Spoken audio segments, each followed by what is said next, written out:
नमस्कार दोस्तों, कैसे हैं आप सब लोग। आशा करता हूँ बहुत ही अच्छे होंगे, बहुत ही बेहतरीन होंगे। अपनी स्टोरी को आगे बढ़ाते हैं और अपनी लर्निंग को, अपने मनोविज्ञान को, अपने आप को अच्छा करते हैं। तो स्टार्ट करते हैं। बंदियों का मनोविज्ञान। बंदी शिविरों के बारे में अब तक ढेरों विवरण सारे तथ्यों के साथ दर्ज हो चुके थे। यहाँ तक केवल इसलिए मायने रखते हैं क्योंकि वे लोगों को अनुभव का एक हिस्सा होते हैं। यही इन्हीं अनुभवों को दिखाने का प्रयत्न किया गया है। यह पुस्तक मौजूद ज्ञान के संदर्भ में शिविरों में बंदी रहे लोगों के अनुभवों के सामने रखने का प्रयत्न करेगी। जो लोग कभी उन शिविरों में भीतर नहीं गए हैं, यह पुस्तक शिविरों को समझने में उनकी मददगार हो सकती है। इससे भी अहम बात यह है कि यह पुस्तक उन बंदियों के अनुभवों को जानने में सहायक होगी जो बचकर लौट तो आए, लेकिन अब उन्हें अपना जीवन बहुत कठिन लगता है। ऐसे भूतपूर्व बंदी प्राय कहते हैं, हम अपने अनुभवों के बारे में बात करना पसंद नहीं करते। जो लोग उन शिविरों में रहे हैं उनके लिए किसी भी प्रकार की व्याख्याओं की जरूरत नहीं है, और दूसरे लोग यह भी नहीं समझ सकेंगे कि हमने उस समय क्या महसूस किया था और हम आज क्या महसूस करते हैं। इस विषय को व्यवस्थित रूप से पेश करना आसान नहीं है, क्योंकि मनोविज्ञान वैज्ञानिक रूप से निष्पक्ष रवैये चाहता है, यानी विषय को वैज्ञानिक नजरिए व तटस्थ भाव से परखना जाना चाहिए। लेकिन लेखक को ये सभी अनुभव स्वयं एक बंदी के तौर पर ही हुए हैं, तो क्या उससे उम्मीद की जा सकती है कि वह अपनी बात निष्पक्षता से कह सकेगा? क्या उसके निरीक्षण हर तरह के पक्षपात से मुक्त होंगे? बेशक ऐसी उदासीनता केवल बाहरी व्यक्ति ही अपना सकता है, लेकिन वह असली मूल्यवान ब्यौरे कभी नहीं दे सकते। केवल शिविर के अंदर रहने वाले बंदी ही उस जीवन को अच्छी तरह जान सकते हैं। कहने का मतलब कि एक जो पर्सन उसके अंदर रहा है, उसके अंदर उसने झेला है, उसने वो सफ़र किया है, वो उस बारे में बता रहा है। तो यहाँ बात की जा रही कि वो उस पर कैसे बाइस नहीं होगा, कैसे अपनी बातों को ज़्यादा जोर नहीं देगा, और वो कैसे एक बैलेंस रिव्यू देगा, बैलेंस बातें करेगा। तो इसके बारे में चर्चा हो रही है। आगे बढ़ते हैं। फिर भले ही वह निष्पक्षता से अपने अनुभवों को परख ना सके और उसकी जांच पड़ताल बहुत सटीक ना हो, हम हर संभावना से इनकार नहीं कर सकते कि पक्षपात हो सकता है, लेकिन अपनी ओर से यह कोशिश होनी चाहिए कि व्यक्तिगत रूप से पक्षपात ना हो। इस तरह की पुस्तक को लिखने की सबसे बड़ी कठिनाई भी यही है। कई बार लिखते समय आपके लिए अपने सबसे निजी अनुभवों को बांटना भी जरूरी हो जाता है। मैंने तय किया, ये मैंने जो बोल रहे हैं ये लेखक हैं, मैंने तय किया था कि इस पुस्तक पर अपना नाम नहीं दूंगा। अब देखो, अपना नाम नहीं देना चाहते थे, केवल अपना कैदी नंबर ही लिखूंगा। लेकिन जब इसकी पांडुलिपि पूरी हुई तो मैंने पाया कि लेखक का नाम ना लिखा होने से पुस्तक अपना आधा मोल ही खो देगी। इसके अलावा मुझे भी यह लगा कि मेरे भीतर अपनी बात को सबके बीच खुलेआम कहने की साहस भी होनी चाहिए। इसलिए मैंने किसी भी सामग्री को हटाए बिना पुस्तक को अपने नाम के साथ छपने दिया। हालांकि मुझे हमेशा से ही किसी भी तरह की दिखावे की सख्त नफरत थी। मैं यह जिम्मेदारी पाठकों को ही सौंप देता हूं कि वे इस पुस्तक की सामग्री को अपने हिसाब से छांट लें, मतलब अपने आप हिसाब से इसका कंटेंट निकालें, अपने हिसाब से इसकी जानकारी निकालें। आगे बढ़ते हैं। हो सकता है कि यह कैदियों के जीवन के मनोविज्ञान को समझने में सहयोगी हो सके, जिसकी पहले विश्व युद्ध के बाद जांच पड़ताल की गई थी,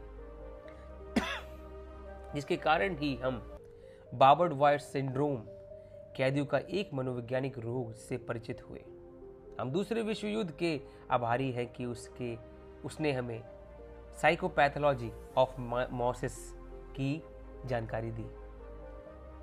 यह मैंने भी बोन की एक पुस्तक के शीर्षक तथा जाने माने मुहावरे के जरा नए रूप से पेश किया है। युद्ध ने हमें वॉर ऑफ नर्वस दी और इसी ने हमें बंदी शिविर दिए। कुल मिलाकर यह कहा जा सकता है कि युद्ध के नतीजे व उसके प्रभावी के बारे में हमारे यहाँ बहुत से अध्ययन हुए। एसएस अधिकारी का मतलब है नाजी पार्टी का एक वरिष्ठ सैन्य दल जो हिटलर के अंगरक्षक और विशेष पुलिस बल के रूप में कार्यरत था।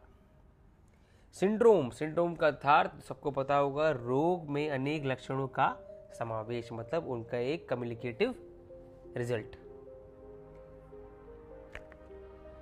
प्रीमियम कूपन का उपहार, ये जी प्रीमियम कूपन भी तब भी बढ़ते थे, तो उनके बारे में पढ़ते। प्रीमियम कूपन का उपहार क्या था उनके पास। चूंकि यह कहानी एक आम कैदी के रूप में है, मेरे अनुभवों पर आधारित है, इसलिए यह बहुत ज़रूरी हो जाता है कि मैं पूरे गर्व से ऐलान कर दूं कि शिविर में केवल कुछ आखिरी सप्ताहों को छोड़कर मुझे किसी डॉक्टर या मनोवैज्ञानिक के रूप में काम पर नहीं रखा गया था। मेरे कुछ सहकर्मी किस्मत वाले रहे जिन्हें शुरुआत से ही ऐसे पद मिल गए और वे बंदियों को रद्दी कागज के ढेर से बने बैंडेज लगाकर प्राथमिक चिकित्सा ही देते रहे।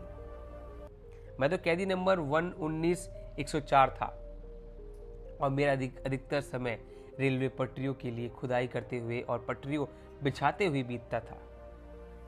एक बार मुझे एक बड़ा मुश्किल काम सौंपा गया था। मुझे अकेले ही एक सड़क के नीचे से वाटरमैन के लिए सुरंग खोदनी थी। आखिर मेरी कड़ी मेहनत रंग लाई। 1944 में क्रिसमस से ठीक पहले मुझे उपहार स्वरूप तथाकथित प्रीमियम कूपन दिए गए। ये कूपन उस निर्माण कंपनी की ओर से दिए गए थे जिसके पास हम गुलामों की तरह बेच दिए गए थे। कंपनी की ओर से शिविर अधिकारियों को प्रतिदिन हर कैदी के लिए एक निश्चित धनराशि का भुगतान किया जाता था। कंपनी को एक कूपन 50 फेनिंग, डच से संख्या बोलते हैं इसको, का पड़ता था और हर कूपन के बदले में 6 सिगरेट ली जा सकती थी। अक्सर वो कूपन उनकी अंतिम तिथि निकलने के बाद ये दे जाते थे, इसलिए उनका कोई मोल नहीं रह जाता था। लेकिन मैं 2 असली कूपनों का मालिक भी बन गया था, जिस पर मुझे बड़ा गर्व था।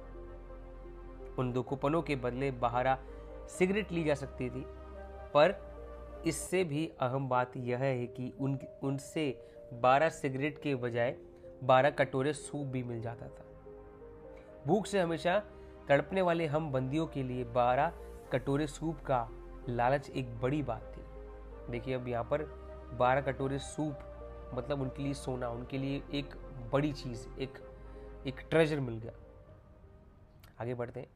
दरअसल धूम्रपान की खास सुविधा तो केवल कापोस के ही हुई थी, जिन्हें साप्ताहिक कूपनों के साथ उनका पूरा राशन दिया जाता था। अगर कोई बंदी किसी वर्कशॉप या गोदाम में काम करता था तो उसे भी कभी कभी खतरनाक काम करने के बदले में कुछ सिगरेट इनाम स्वरूप दे दी जाती थी। इस मामले में केवल वही लोग अपवाद थे जो अपने जीने की आस छोड़ चुके थे और अपने अंतिम दिनों के पूरा आनंद लेना चाहते थे। हम जब भी किसी साथी को उसकी अपनी सिगरेट के भंडार को फूंकते देखते थे, समझ जाते थे कि उसने अपनी जीने की आस छोड़ दी है। जीने की आस को यूं एक बार खो देने के बाद उसे दोबारा पाना बहुत मुश्किल या लगभग नामुमकिन होता है। देखो, अब इन्होंने मैं अभी बताऊंगा कि अगर जीने की एक डिज़ायर, जीने का मन छोड़ दिया, उन्होंने अब एक अंदाज़ा लगाया कि किसी ने अपनी सिगरेट की डब्बे को ही जला दिया, तो वो लोग समझ जाते थे कि ये जीना नहीं चाहता और ये जीने का डिज़ायर बड़ी मुश्किल से पैदा होता है और अगर वो चला गया तो उसे वापस नहीं लाया जा सकता, ऐसा कहा गया इसमें। सही बात है। आगे बढ़ते हैं। अगर कैदियों के अनुभवों और निरीक्षणों से तैयार सामग्री का अध्ययन किया जाए तो यह देखा जा सकता है कि बंदी शिविरों के लिए बंदियों के मन में पैदा होने वाली प्रतिक्रिया के 3 चरण होते थे। उसे शिविर में भेजे जाने का चरण, बंदी शिविर में मगन होने का चरण और उसके अंदाज होने के बाद जीवन। अगर आप पहले चरण के लक्षण की बात कर रहे हैं तो वह हैरत अंगेज था। हालत ऐसे थे कि शिविर में दाखिल होते समय हर बंदी लगातार सदमे का सामना करता था। मैं आपको अपने दाखिले से जुड़े सदमे की मिसाल देता हूँ। तो हमने आज इतना पढ़ा, आज इतना सुना। अब हम सारी चीज़ें अगली वीडियो में, अगली ऑडियो में सुनेंगे और कुछ ना कुछ हर बात से निकालेंगे। कम पॉइंट धीरे धीरे करते करते सुनेंगे और आगे बढ़ते चले जाएंगे। Thank you so much.